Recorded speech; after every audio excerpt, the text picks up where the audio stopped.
Si on veut emmener les gens dans un programme en harmonie avec la nature, nous sommes dans l'obligation d'avoir une économie en face.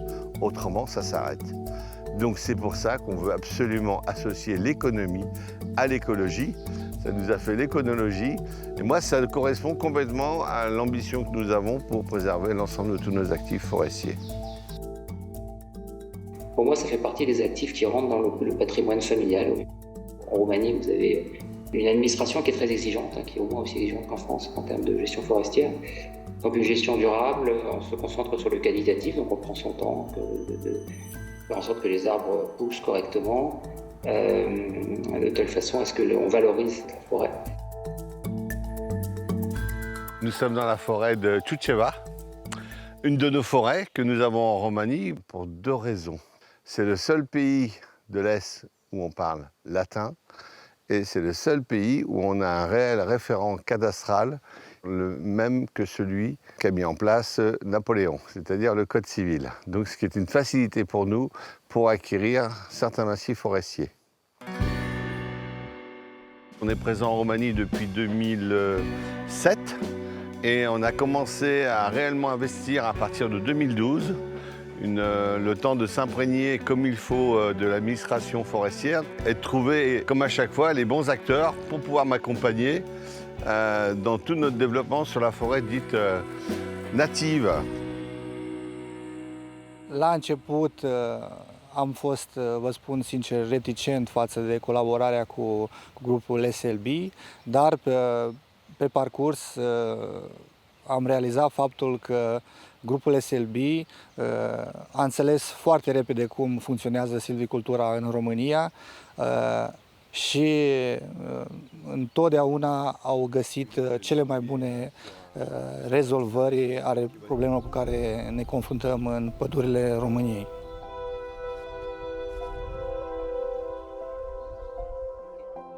Ici, cette parcelle, cette forêt de 650 hectares a été achetée en 2016.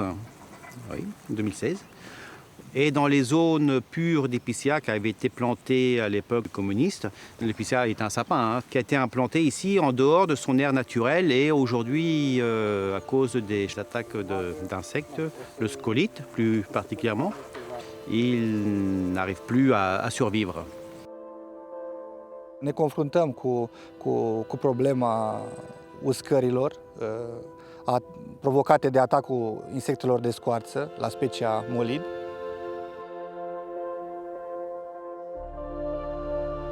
On a fait pas mal de plantations, remplacé cette essence épicéa par les mélèzes, nom latin Larix d'Europe. Voilà. Et on a fait cette pépinière pour avoir la disponibilité des plants parce qu'aujourd'hui, au niveau européen, il y a un manque de plants dû à la forestation massive. Comme ça, on les a tout de suite sous la main, c'est beaucoup plus pratique. Les plants, ils ont un an. Une majorité de ces plants, au nombre de 80 000 ici, vont être plantés au printemps prochain, puisque grâce à l'apport en biochar, on peut voir cette verdure qui est accompagnée par l'effet du biochar, donc qui va nous permettre de les planter plus rapidement que prévu. Le biochar vient de Terra Fertilis, une de sociétés du groupe SLB basée en France. Din cunoștințele mele, înțeleg că acest fertilizant este folosit în premieră în România. Am înțeles că e un produs 100% natural. Se produce după o tehnologie bio în Franța. Am început să-l folosim la scară largă în toate plantațiile noastre.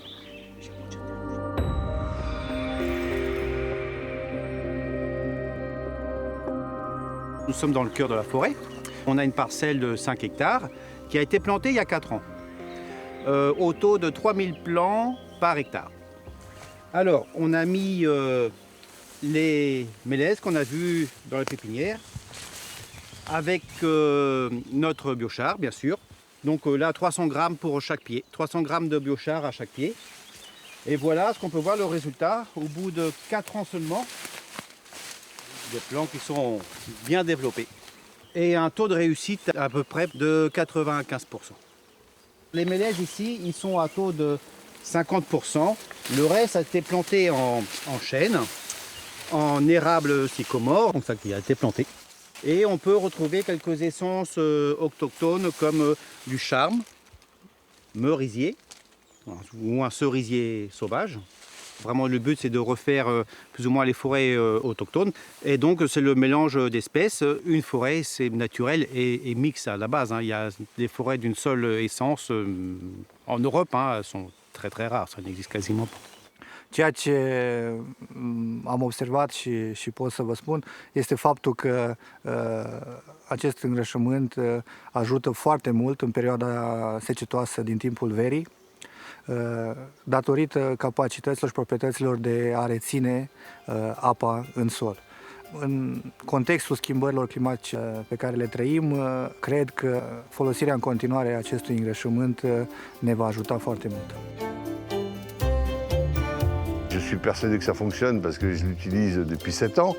Mais ce qu'il faut savoir, c'est que pour avoir un bon sol, il faut de l'humus. L'humus, il faut qu'il puisse se décomposer.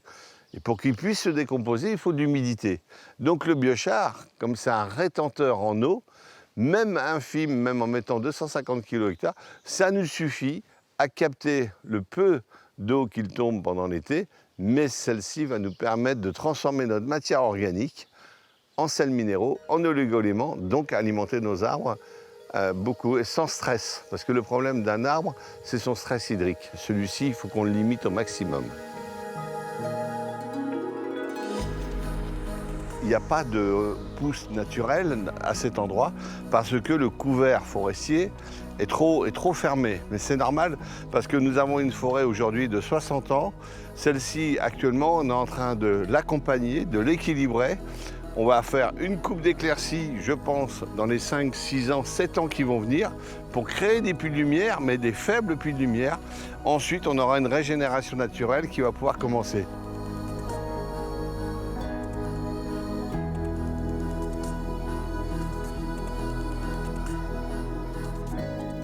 Suite aux coupes qui ont lieu tout au long de l'aménagement, on a effectué des coupes des bois qui étaient autour, qui pouvaient concurrencer cet arbre, mais tout en gardant un équilibre pour pouvoir jouer sur la lumière, pour que l'arbre, lui, ne se développe pas en largeur, mais plutôt aille en hauteur, chercher ce puits de lumière qui est forcément nécessaire pour pouvoir aussi prendre du diamètre. Ça, c'est très important. L'équilibre, c'est toujours ce qu'on recherche dans la sylviculture, hein, la mesure, l'équilibre parfait entre la lumière disponible au sein du peuplement.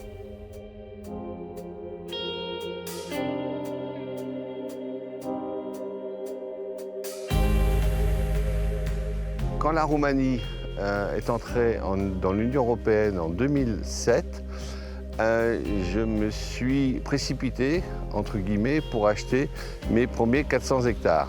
Ces 400 hectares m'ont éduqué sur la compréhension de la forêt roumaine, mais également sur la compréhension des Roumains en général, aussi bien avec les avocats, les comptables, de trouver les bons partenaires, les notaires qui sont en mesure de nous accompagner par rapport à un programme d'acquisition forestière, mais sur la capitalisation de celle-ci. J'ai vu l'évolution justement de la croissance de ces forêts et j'ai été séduit naturellement par ça. Et si vous voulez, ce qui m'a toujours impressionné, c'est l'entourage de M. Le Dentu, tant au Brésil qu'en Roumanie, qui réalise donc une équipe soudée, compétente, diversifiée.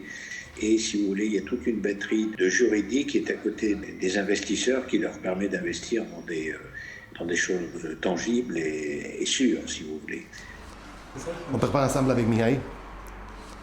Il fait la part d'avocat, je fais la part de notaire. Et ensemble, on fait les teams juridiques de M. Le Dentu. Je suis diplômé dans l'école forestière. Je suis diplômé avec le lycée forestier et aussi la faculté de biologie et bien sûr du droit. C'est une coïncidence, mais une coïncidence heureuse. C'est notre travail, non seulement juridique, mais aussi émotionnel, personnel, que toutes les choses se bougent dans une manière légale et rapide. Le groupe a beaucoup évolué depuis le début, sûrement après l'arrivée de notre directeur forestier. Et on a commencé à acheter beaucoup de forêts et on a commencé à prendre plusieurs projets avec des investisseurs. Maintenant, nous avons un financement en cours de la Banque européenne d'investissement qui est un très grand projet pour nous. Mais aussi en touchant le côté environnemental. En Roumanie, nous sommes aussi certifiés FSC, Forest Stewardship Council. Ça donne une valeur au groupe du point de vue du respect de l'environnement, les bonnes pratiques sociales concernant les écosystèmes forestiers.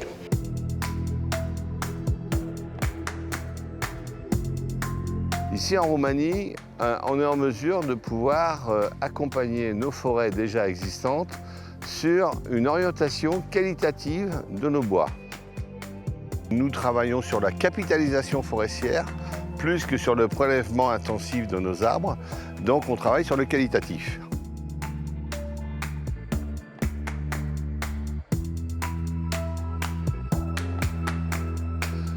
On pourrait aller beaucoup plus vite, mais ce n'est pas le but. Quand on accompagne nos forêts dans un programme capitalistique, celle-ci, c'est elle qui va plutôt commander. Et nous, on est là, en tant qu'être humain, pour seulement l'accompagner, lui donner un coup de pouce par rapport à son réchauffement climatique, par rapport à des problèmes sanitaires. Donc tout ça, c'est là qu'on intervient et qu'on donne le coup de pouce nécessaire pour que notre forêt reste la plus belle possible.